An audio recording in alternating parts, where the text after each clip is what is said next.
Assalamualaikum warahmatullahi wabarakatuh. Halo Sobat Misteri Sunyi Mencekam.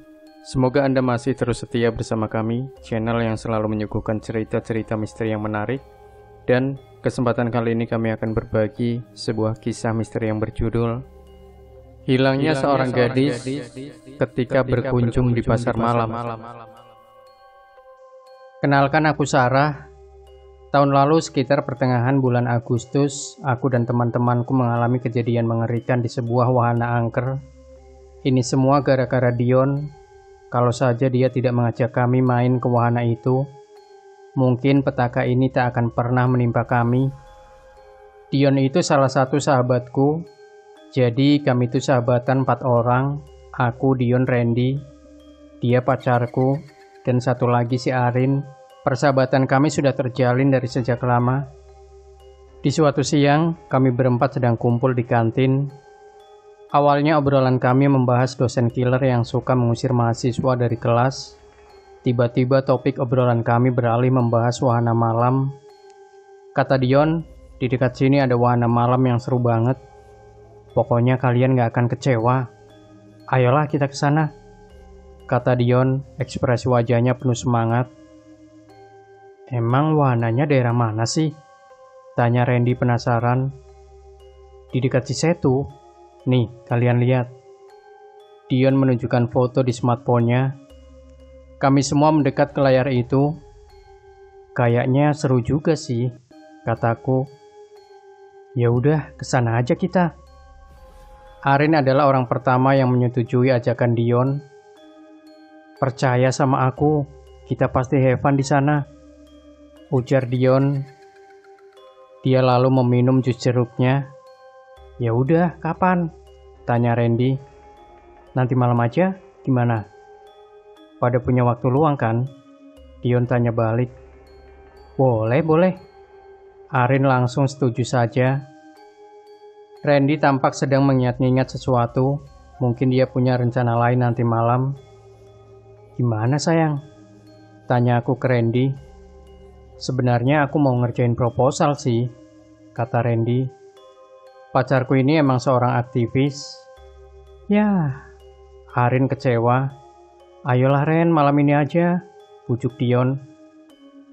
Ya udah deh, aku ikut. Tapi jangan lama-lama ya. Aku masih ada kerjaan. Akhirnya Randy menyetujui ajakan Dion. Hahaha, siap. Pokoknya aku jamin wahananya keren banget. Dion mengacungkan jempolnya. Malam itu juga kami pergi ke wahana malam. Sesampainya di sana aku melihat tidak ada yang aneh dari wahana itu. Suasananya gemerlap oleh lampu warna-warni. Ada banyak pilihan wahana di sana seperti biang lala, komedi putar, rumah hantu, ombak banyu, komedi putar, dan masih banyak lagi. Kita mau nyoba apa dulu nih? Tanya Dion. Ombak banyu seru kayaknya, Arin mengusulkan. Kami semua setuju saja dan langsung menuju wahana ombak banyu. Jujur, sebenarnya aku takut naik wahana itu karena menurutku wahana ombak banyu itu membahayakan. Untung saja ada Randy, nanti aku bisa pegangan ke tangannya.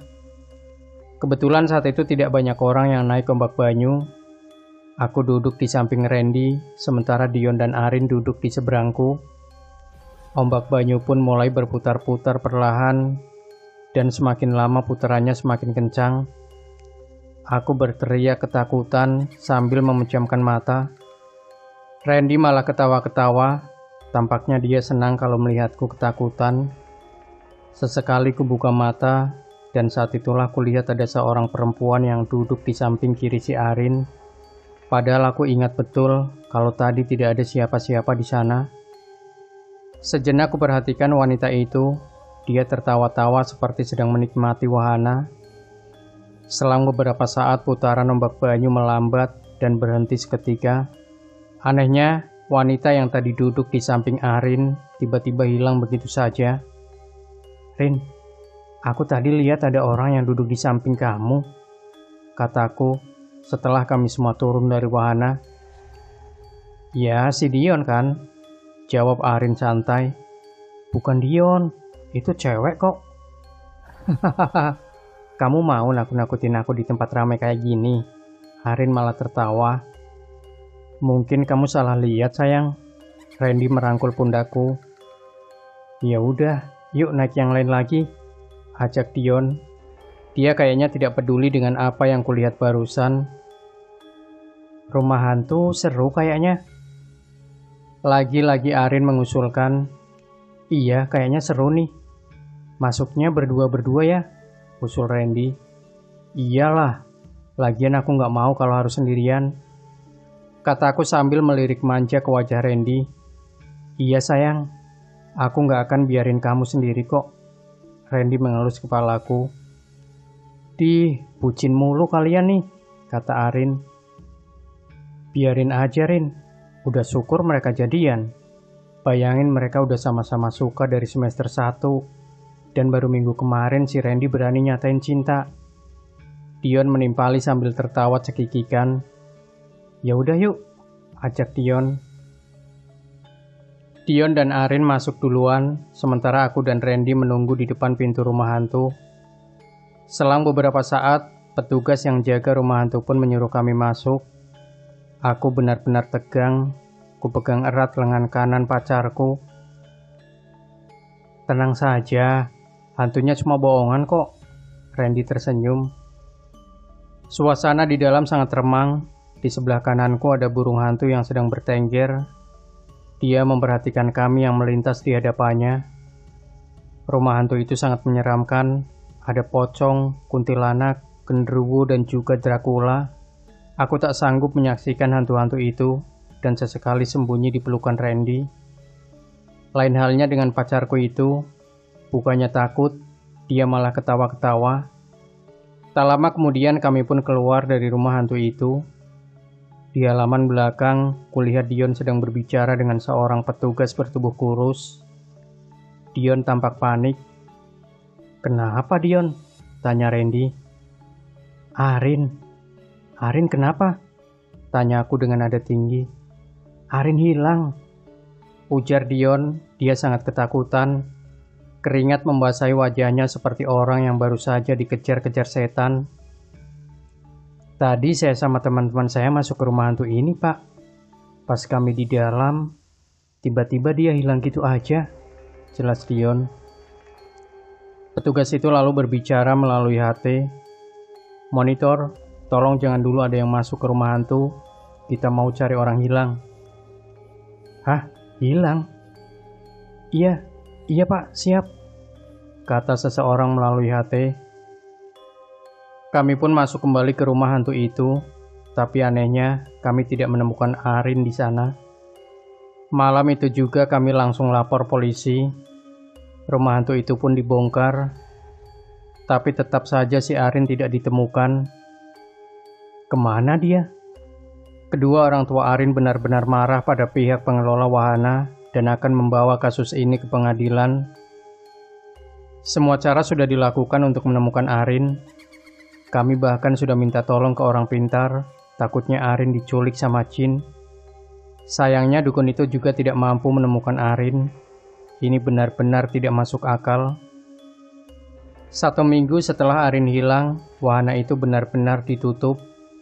Kabar hilangnya Arin menyebar luas, bahkan diberitakan oleh media nasional. Aku masih penasaran ada apa dengan wahana itu. Apakah memang wahana itu angker? Mungkinkah hilangnya Arin ada kaitannya dengan wanita misterius yang duduk di atas ombak banyu? Kuraih telepon genggamku lalu menghubungi Randy. Ren? Iya sayang. Suara Randy terdengar lemah sekali. Kamu lagi di mana? Tanya aku. Lagi di rumah nih.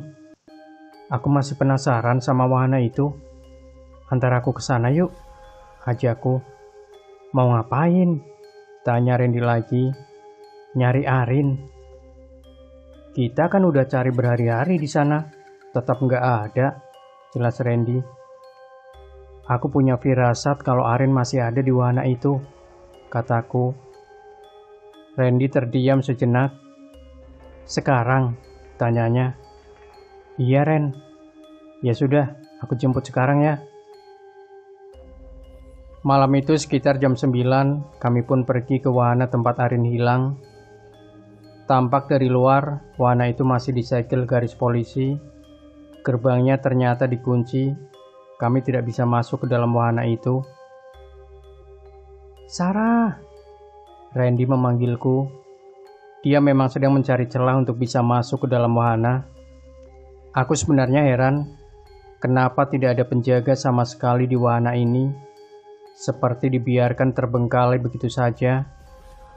Kami menyusuri setiap wahana yang ada di sana, tapi tidak ditemukan hal aneh, dan beberapa saat kemudian, kami mendengar sayup-sayup ada yang meminta tolong. Aku sangat kenal, itu suaranya si Arin. "Kamu dengar itu?" tanya aku ke Randy. "Iya, itu suara Arin dari arah sana." Randy menunjuk komedi putar. Kami buru-buru menghampiri komedi putar itu, namun tak ada siapa-siapa di sana. "Kalian cari siapa?"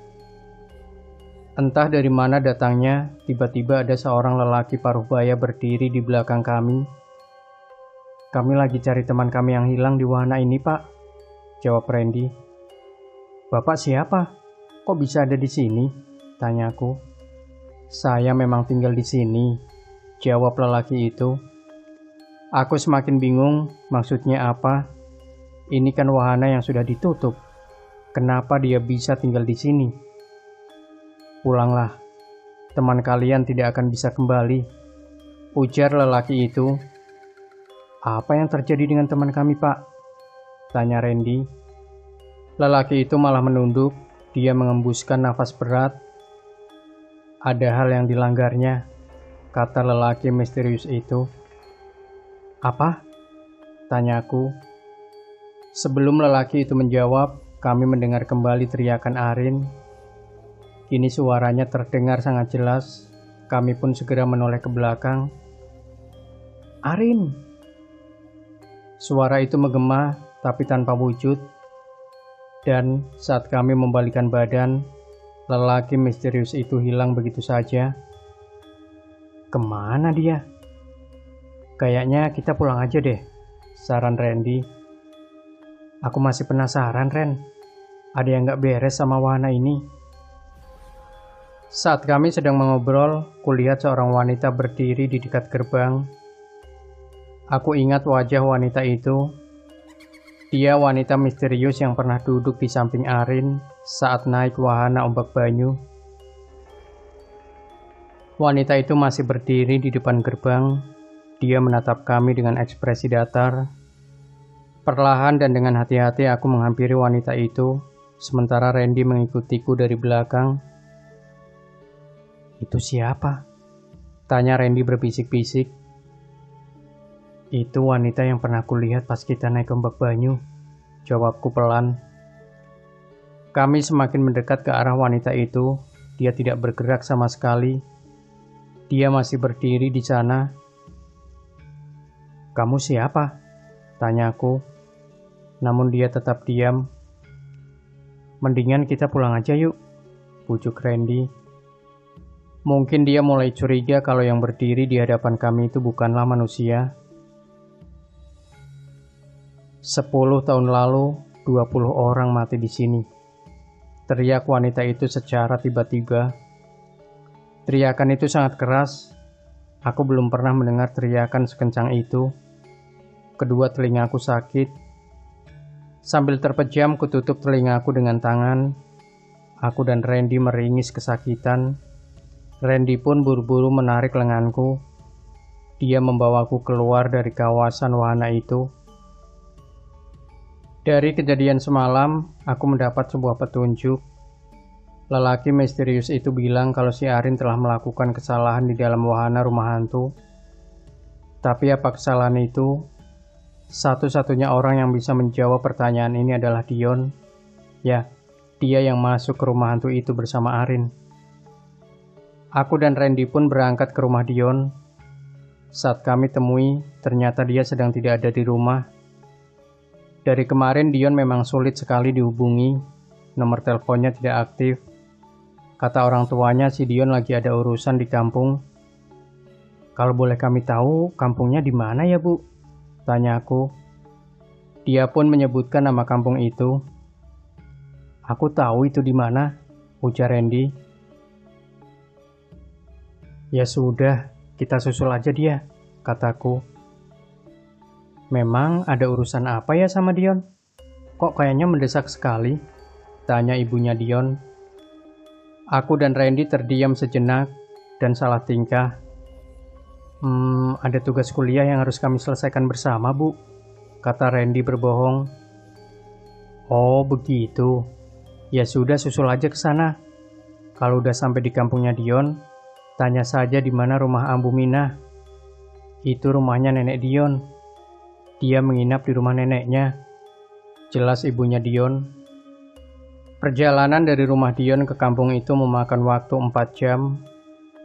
Aku dan Randy naik kereta dan setibanya di stasiun, kami melanjutkan perjalanan dengan menggunakan angkot. Sekitar jam 5 sore, kami akhirnya tiba di kampung itu. Di sepanjang jalan, kuperhatikan Randy sering sekali memijat bagian lehernya sendiri. Kamu sakit? Tanya aku. Enggak kok. Aku kayaknya salah posisi tidur nih. Jadinya leherku pegel banget. Oh begitu. Nanti di rumah neneknya Dion aku pijitin ya, kataku. Thanks sayang. Randy tersenyum. Setelah kami bertanya sana-sini soal lokasi rumahnya Ambu Minah, ternyata rumah nenek Dion itu terpisah dari perkampungan. Kami harus melintasi pematang sawah terlebih dahulu untuk sampai ke sana. Seperti rumah adat Jawa pada umumnya, rumah Ambu Minah dindingnya terbuat dari papan. Ada 4 tiang penyangga di bagian depan. Juga ada 2 buah kursi kayu dan sebuah guci air di beranda rumahnya. Permisi. Aku mengetuk pintu rumah itu. Perlahan pintu pun terbuka.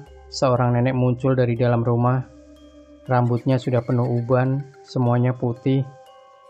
Dia mengenakan kaos partai dan celana hitam. Cari siapa ya? Tanya nenek itu. Suaranya lemah dan agak serak. Kami temannya Dion, Nek. Dionnya ada? Tanya aku. Oh alah, ayo masuk. Dion lagi tidur di kamar. Dari semalam dia sakit. Sakit apa, Nek? Tanya Randy. Badannya bentol-bentol, kata Ambu Minah. Saat ku tengok Dion di kamarnya, dia sedang tidur pulas. Wajahnya bengkak, tubuhnya penuh bentol. Aku semakin curiga kalau Dion juga melakukan kesalahan di rumah hantu itu. Penyakitnya aneh sekali dan tidak wajar. Sampai malam tiba, Dion tidak kunjung bangun. Dia tidur dengan sangat nyenyak. Aku tak tega kalau harus membangunkannya. Kami akhirnya menginap di rumah Ambu Minah. Kebetulan dia sangat baik dan mengizinkan kami untuk menginap di rumahnya. Ambu Minah memang hanya tinggal sendirian di rumah itu. Suaminya sudah lama meninggal. Kata Ambu Minah, dia senang kalau ada orang yang bertamu ke rumahnya, apalagi kalau sampai menginap. Aku tidur di kamar dekat dapur, sedangkan Randy tidur di kamar yang bersebelahan dengan kamarnya Dion. Tepat jam 12 malam, tiba-tiba aku terbangun. Kudengar ada suara erangan seorang lelaki di luar. Pelan-pelan ku intip dari balik pintu kamarku. Ternyata erangan itu berasal dari kamar Randy. Kenapa dia? Dengan panik, aku segera lari ke kamarnya Randy. Pintunya terkunci. Ku gedor-gedor dari luar sambil berteriak memanggil namanya. Tapi Randy tidak mau membukakan pintu. Mendengar kegaduhan itu, Ambu Minah pun muncul dari dalam kamarnya. Dia juga panik dan langsung menanyakan apa yang sedang terjadi. Ada apa? Tanya Ambu Minah dengan panik. Randy kayak teriak kesakitan. Gimana ini, Bu? Tanyaku. Aku berusaha mendobrak pintu itu, namun tidak bisa. Dengan tergopoh-gopoh, Ambu Minah pergi ke dapur. Nak, pakai ini, kata Ambu Minah. Aku segera menghampirinya ke dapur. Dia menyerahkan linggis kepadaku. Tanpa ancang-ancang lagi, ku congkel pintu itu menggunakan linggis. Aku sempat kesulitan mendobraknya, tapi akhirnya pintu itu berhasil kudobrak. Di hadapanku tampak Randy sedang berdiri sambil mengamuk kesakitan. Ia memegangi leher, kedua matanya masih terpejam. Sepertinya Randy tak sadarkan diri, dan yang membuatku terkejut, ada wanita berwajah pucat yang duduk di atas pundaknya Randy. Dia adalah wanita misterius yang pernah kulihat di wahana malam itu. Ambu Minah menarik lenganku, dia juga tampak ketakutan melihat penampakan wanita itu. Dia pun pergi ke kamarnya dan kembali dengan membawa sebuah jimat. Jimat itu berbentuk seperti patung manusia, namun ukurannya kecil, hanya segenggaman tangan. Ambu Minah melemparkan jimatnya ke arah Randy, seketika makhluk gaib di atas pundak Randy hilang begitu saja. Randy pun tersadar, nafasnya terengah-engah. Aku menghampiri Randy, lalu memeluknya dengan erat sambil menangis sesenggukan. "Kamu baik-baik aja kan?" tanyaku. "Iya sayang, aku baik-baik aja." Kami lalu mendatangi kamar Dion untuk memeriksa keadaannya. Kulihat dia sedang duduk di atas tempat tidurnya sambil menunduk. Kini wajahnya sudah tidak berbentuk. Bentolan kecil itu malah menjadi benjolan besar berwarna merah mau meledak. "Astagfirullah," gumam Randy. "Bagaimana ini, Bu?" tanya aku pada Ambu Minah. "Sepertinya ada makhluk gaib yang mengikuti kalian." "Sebenarnya apa yang telah kalian perbuat?" tanya Ambu Minah. "Kami tidak tahu, Bu. Hanya Dion satu-satunya orang yang tahu jawaban itu. Dia masuk ke rumah hantu bersama Arin. Si Arin juga udah lama hilang," jawab Randy. Tak lama berselang, Dion perlahan berdiri, kepalanya masih tertunduk, seperti ada yang sedang mengendalikan tubuhnya. "Dion?" Randy menghampiri sambil menguncangkan bahu Dion. "Dion, sadar! Dion!" kata Randy, tapi Dion tetap diam saja. Ambu Minah mengambil kembali jimat tadi dari dalam kamar Randy. Dia lalu menempelkan jimat itu di kening cucunya. Dion pun lunglai. Dia terkapar di atas lantai. Aku dan Randy menggotong tubuh Dion yang terasa sangat berat, seperti ada yang menaiki tubuhnya Dion. Keesokan paginya, kondisi Dion semakin parah. Benjolan di wajahnya pecah satu persatu, kulitnya terkelupas, dan darah acak-acakan di atas bantal. Dion masih hidup, tapi tetap tak sadarkan diri. Randy menyarankan agar Dion dibawa ke rumah sakit, tapi Ambu Minah melarangnya. "Ini bukan penyakit biasa. Aku akan minta tolong ke orang sakti di kampung ini," ujar Ambu Minah. Randy dan Dion sudah mendapat teror dari makhluk gaib. Mungkin yang selanjutnya aku. Tapi, apa sebenarnya salah kami? Kedua orang tua Dion akhirnya datang. Mereka sangat panik melihat keadaan anaknya yang seperti itu.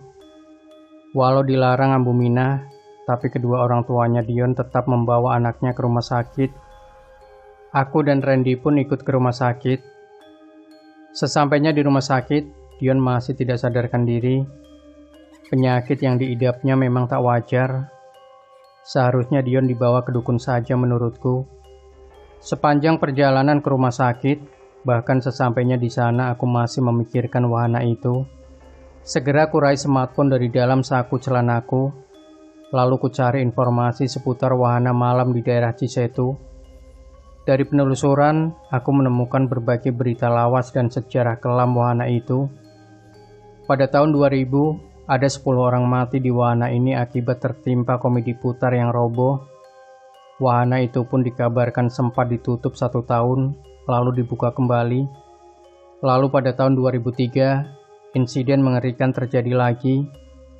Akibat insiden itu, sebanyak 9 nyawa melayang. Mereka semua mati karena jatuh dari atas biang lala yang juga roboh. Sempat 3 tahun ditutup pasca tragedi berdarah itu.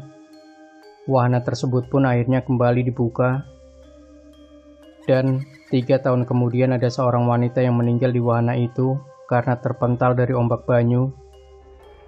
Aku heran, kenapa masih ada saja yang mengizinkan wahana itu beroperasi. Padahal sudah banyak orang yang mati di sana. Berita-berita itu membuatku terus memikirkan banyak hal, termasuk kaitannya dengan penyakit aneh Dion. Dion langsung dibawa ke ruang rawat inap rumah sakit. Dokter dan perawat sibuk memeriksa keadaannya. Selang infus dipasang di pergelangan tangan kirinya. Dion juga diberi alat bantu pernafasan. Kedua orang tua Dion menangis melihat keadaan anaknya itu. "Apa penyakitnya, Dok?" tanya ibunya Dion. "Kemungkinan besar anak ibu terkena alergi. Kami sudah mengambil sampel darahnya dan akan diperiksa lebih lanjut di laboratorium. Ibu tenang saja.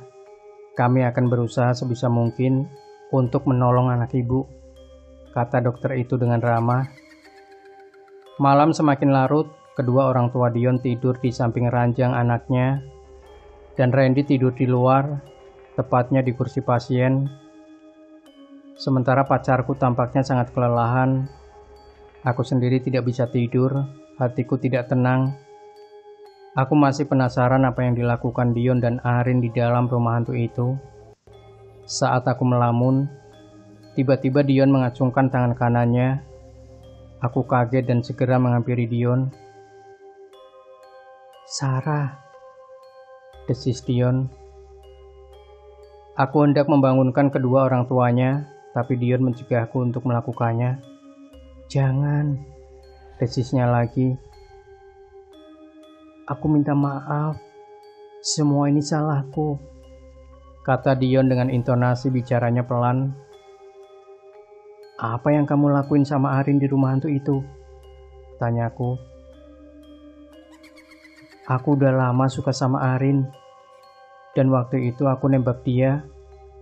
Entah kenapa kami malah ciuman di dalam rumah hantu itu," jawab Dion, air matanya mulai keluar.